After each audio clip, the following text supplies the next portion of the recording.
Hey you guys, today I'm going to be breaking down the final battle trailer we got the other day. This is going to be a long one, so let's get started. The first thing we see is Xehanort shooting up a bolt of pinkish lightning up into the sky. We see Kingdom Hearts being summoned and a couple of no-name Keyblades around Xehanort. The next scene shows a Kingdom Hearts being overcome by darkness, I guess, and Xehanort can be seen right below it. This is crazy to open with. Are the no-name Keyblades vessels that Xehanort turned into Keyblades, or did he collect these Keyblades from somewhere else? Does this mean that every single no-name Keyblade is sending information back to the Master of Masters? So many questions in like the first 5 seconds of the trailer. The next scene shows Sora with the Big Hero 6 Keyblade, I believe. You can also see Sora's shoe here, so is this in the same scene where he is on his knees screaming? The next thing we see is Aqua being consumed by darkness. This is probably an early part of the game, as we have seen what this leads to in other trailers. The next part shows 13 spires of rocks with only 2 people standing on them. When it cuts, we see most of the spots have been taken. From left to right, we can see we have Xemnas, Marluxia, Larxene, Demyx, and Luxord, I believe. Although I could be wrong because it's really hard to make out some of these characters. What I think this means is that we will see this area a number of different times as the vessels are gathered throughout the game. We then see the City of Thieves being destroyed, with Sora and his Kingdom Hearts 2 close, and then a scene of the Monsters Inc. building being destroyed. Moving on, the next part shows a dark realm in the Toy Story world. Buzz seems to be knocked unconscious and gets sucked up by the darkness. Sora is wielding the Kingdom Key, and we can see the darkness dissipating, I believe. I never thought of this before, but I'm interested to see how second form will look in the various forms that Sora will transform into. A Toy Story second form sounds awesome to me. The next few scenes show some story from the Tangled and Winnie the Pooh worlds, and then we see that Scrooge McDuck is in Twilight Town, which I'm not sure if we've seen before. Remy's also with us, which makes me think there may be some kind of mini storyline with him, and that's how we will unlock the cooking minigame and the Ratatouille Keyblade. I love this Baymax sequence, it is so smooth. We also see Baymax and Evil Baymax falling down, so this may be right after this chase sequence that we've seen in previous trailers. Also, one of the last frames shows that Sora is still hanging on while they're falling. Just thought I'd point that out, I thought it was kind of funny. The Stitch Link is shown off next, and it seems like they are keeping with the elemental links. Though I'm still not sure what Wreck-It Ralph's element is supposed to be. Plasma Surge and Jump are the commands for this form, as well as a finisher that it cuts to right after Sora summons Stitch. Wreck-It Ralph and Ariel's links have Sora setting up the attack as he moves and then using the finisher to attack areas he has gone through, and the Stitch Link seems similar to this. Next, we finally get to see some gameplay with Riku, and we can see Dark Firaga being used against the Demon Tower. It's cool to see the Keyblade glow pink as he casts the magic. Also, it should be noted that Riku is using his new Braveheart Keyblade. The attack Riku does is a spinning attack that seems like it would not be the start of a combo attack. Maybe Riku's attacks are just different than Sora's. The stars that appear when attacking are not something that I've seen before, I don't think. The Japanese trailer shows off some thunder as well as another attack from Riku. The first few frames also show glittering around Riku. We also see the Dark Slide ability from Dream Drop Distance make an appearance as well. The Ratatouille Keyblade is shown off next with the Frying Pan transformation. It triggers Speed Form and turns Sora's Keyblade into a shield. The finisher is a giant frying pan that Sora slams down. We then see the rare truffles, or whatever you call them. I think maybe it's called like flan. Anyways, it seems like each world is going to have its own special minigame, similar to the Mushroom 13 from Kingdom Hearts 2. We finally get to see the dancing minigame, and actually Leon pointed out to me that this animation Sora does is the breakdance animation that Ven uses in Birth by Sleep.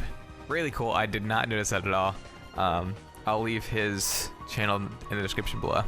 This next scene shows a Heartless sub-boss, I believe. This battle scene shows Sora having the Frozen Keyblade, which might mean that we will have access to the Frozen world at the same time or before the Tangled world.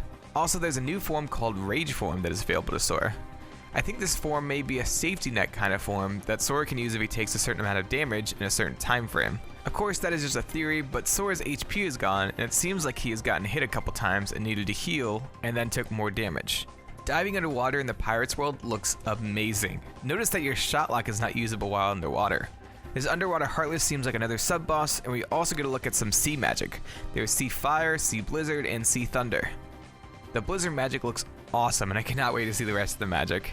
This next robot section seems strange as it looks like this is in the Monsters Inc. world.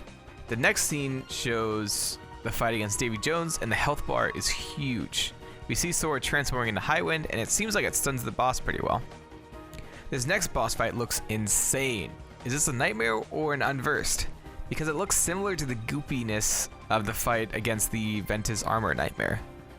There's also not an HP bar, which makes me think we have to do something to get past the boss's defenses before we can start attacking.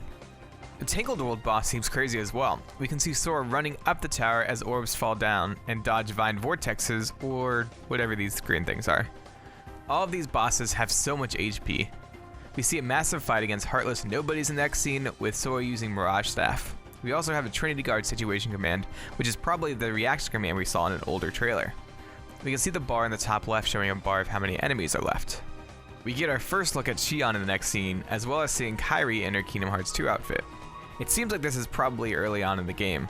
This scene where Kairi says don't hold back is similar to what Xion tells Axel in 358 over 2 days. We have seen this next area from a previous trailer actually, with the Toy Story sub-boss, or maybe it is the boss, I'm not sure, and this may be the Dark Realm we saw Buzz in. Young Xehanort seems to be either in another realm, or has the power to phase through objects, as Sora's slash goes through him. This could be similar to how Sora saw Riku in Dream Drop Distance, but they couldn't talk to each other because they were in different realms. Saïx is seen talking to a hooded figure, and someone in my community by the name of Ensyn made a good case this hooded figure is Vexen. The coat sleeves of Vexen pass his hands, which is similar to the hooded figure talking with Saïx in this scene. I'll leave a link to Ensyn's social media in the description below. Also to the left of Saïx is what looks to be a hooded figure crouching, though it may just be the light hitting the rocks weird. We finally get to see more of the exchange between Sora and Vanitas, and get a look at a sleepy Ventus. Maleficent and Pete are discussing the black box while in Twilight Town, and Maleficent's words, "A Keyblade War is upon us," sounds like there may have been multiple Keyblade Wars. Is this hinting to the knowledge she gained from the shadow we saw in Union Cross? Lee and Saïx, or should I be calling him Isa, or Isa, what is it? Anyways, they are seen to be talking, and Lee has 2 ice creams. Was he waiting to meet Isa here, or did he grab some ice cream for Kairi but discover that she was gone and Isa was in her place? We see that Lee is surprised to see him from a previous trailer, I believe. The discussion seems to indicate that Isa is now in line with Xehanort, rather than seeking to do his own thing like he was in 358 over 2 days and Kingdom Hearts 2. The next big thing is Ansem the Wise being shown to have a coat on. I don't think his eyes are the Norded color though. In the Birth by Sleep secret movie, we saw that Ansem had a coat on, so maybe he was able to escape the Dark Realm and is looking to make things right, rather than being Norded or in line with Xehanort.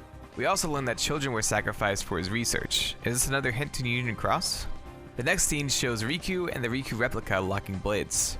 Ansem, Seeker of Darkness, is seen watching over them. Neither the replica nor Ansem seem to be wearing the organization coat. Vanitas also is not wearing his coat in a cutscene that seemed to look like it could be near the end game. Does this mean they are no longer working with Xehanort, or maybe they just shed their cloaks for another reason? This next exchange between Sora and young Xehanort is hard to pinpoint the location of. Is this the Toy Story world, but Sora has returned to normal after normalizing the world, or is this another world entirely? We then see Sora, Riku, and Kairi defeating Heartless, and we see Kairi does in fact still have the cat ears on her hood. The Riku replica seems to summon a giant Xehanort of darkness. I actually wonder though if this is the replica summoning him, or if he is being absorbed along with the other members into the darkness. The next big scene shows a hooded figure pointing a keyblade at a confused Axel. Or Lee, goodness. This is probably Xion, and Lee just has not gotten his memories of her back. We see Xemnas' laser dome attack being used against Axel while a Berserk Saïx watches. I have seen a lot of talk about whose chains these are. I am thinking probably Terra Xehanort is using these chains, but there really is no way to know. Aqua can still be consumed by darkness and fighting against Sora at this point in the game. We also see Ventus here, though I'm not sure if he is awake or not. This may mean Aqua has already been saved, as a previous trailer showed Vanitas with a sleeping Ventus and a normal looking Aqua. Maybe Vanitas brought Ven to this place and left Aqua wounded or worse at the land of departure. Mickey is being seen sucked into her card. I think it's cool to see the organization's attacks being used in these cutscenes. Next up, this beam of light seems to possibly be cast by Donald, who then falls to the ground. Kairi jumps in front of Lee trying to save him and ends up being swallowed by the swarm of Heartless, and Riku defends Sora as he breaks down. It'll be interesting to see if Sora really does lose his power as he loses his friends. Maybe this is what young Xehanort was talking about when he said that there is a high price to pay for using power so foolishly. And then we have Cable Town, or rather the Stairway to Heaven. It seems like Xehanort has succeeded in bringing his 13 vessels together, but where are the 7 Guardians of Light he needs to create the Keyblade? Maybe Xehanort plans to bring his 13 together before he seeks out the 7 Guardians of Light, similar to his plan in Dream Drop Distance. Anyways, that is all I have for you guys today. If you enjoy around, subscribe or share this with someone you think will like it. I've done other trailer analyses as well as form analyses, which you can get to through the cards on screen.